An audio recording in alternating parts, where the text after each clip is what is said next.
मंदिर मस्जिद को चल रहे विवाद पर संघ प्रमुख मोहन भागवत ने चिंता व्यक्त की है। मोहन भागवत ने सद्भाव मॉडल पर जोर देने की बात कही। वहीं धर्म के नाम पर बयानबाजी को लेकर भी मोहन भागवत ने गंभीर सवाल खड़े किए। परंतु असं केलं म्हणजे हिंदूमध्ये नेता होता येतं।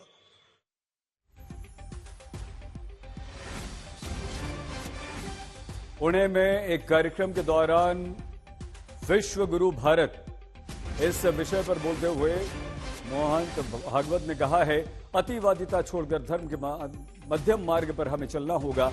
हमें क्या हर मस्जिद में शिवालय ढूंढना चाहिए? मोहन भागवत ने कहा कि कुछ लोग ये करके अपने आप को हिंदू नेता बताने और बनाने का प्रयास कर रहे हैं, जो सत्य नहीं है। वो इस तरह से हिंदू नेता नहीं बन सकते हैं। तो मोहन भागवत ने ये महत्वपूर्ण बयान दिया है। हम आपको पहले सुनवाएं कि आखिर मोहन भागवत ने कहा क्या है। परंतु असं केलं म्हणजे हिंदूमध्ये नेता होता येतं म्हणून, किंवा अतिरेकी भूतकाळाच्या ओझ्याच्या परिणामामुळे अतिरेकी तिरस्कार, द्वेष, शत्रुता, संशय याच्या पोटी रोज एक नवीन प्रकरण काढणे हे कसं चालेल? हे नाही चालणार। शेवटी आपण आपलं सोल्युशन काय आहे? जगाला आपल्याला दाखवायचं आहे की आपण सगळे एकत्र नांदू शकतो। संघ प्रमुख मोहन भागवत के बयान पर राजनीति तेज हो गई। कोई इसे बीजेपी की कथनी और करनी के अंतर की बात कह रहा है, तो कोई इसका स्वागत कर रहा है। वो लोग जो मोहन भागवत के हमेशा विरोधी रहे, वो अब उनके इस बयान का समर्थन कर रहे हैं। जब 5 लोग मर गए, न जाने कितनों पे झूठे मुकदमे लग गए, न जाने कितनों को अपमानित होना पड़ा है, घरों में पुलिस गई है, महिलाओं के साथ अपमान का व्यवहार हुआ, तब कह रहे हैं कि हर मंदिर को नहीं खोदना चाहिए। तो अगर किसी व्यक्ति ने, इतने महत्वपूर्ण व्यक्ति ने अगर ये स्टेटमेंट दिया है, तो उनकी जिम्मेदारी बनती है उनके दल के लोगों की कि सभी संभल वाले उत्तर प्रदेश के लोगों पर जिन पे झूठे मुकदमे लगे हैं, उनके मुकदमे वापस हों।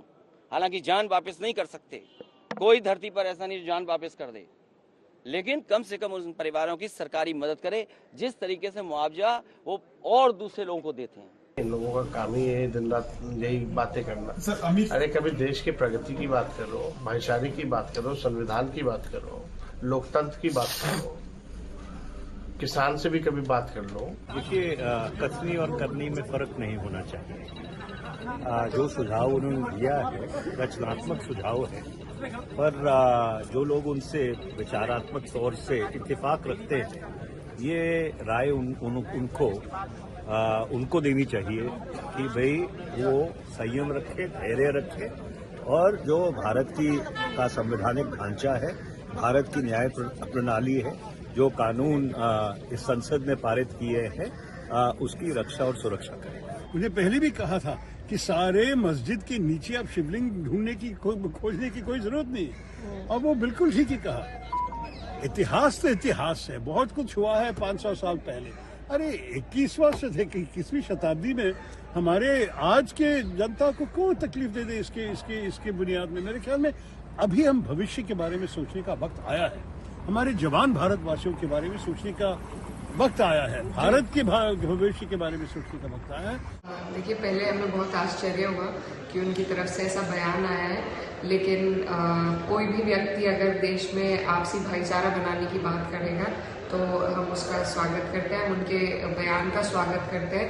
हालांकि ये भी कहना चाहूँगी कि ये सब शुरुआत उन्हीं की तरफ से पहले हुई थी, लेकिन आज जिस तर्ज पे हमारा देश जा रहा है और जिस आग में झोंका जा रहा है, तो उसके लिए अगर ऐसी स्टेटमेंट आई है तो उसका हम स्वागत करते हैं, और देर आए दुरुस्त आए, और घर का भूला भटका जब वापस आए तो उसे भूला नहीं कहते। मैं मोहन भागवत जी के 2022 के बयान का भी वेलकम किया था मैंने, और समर्थन किया था कि ऐसे बयान बहुत पॉजिटिव बयान है।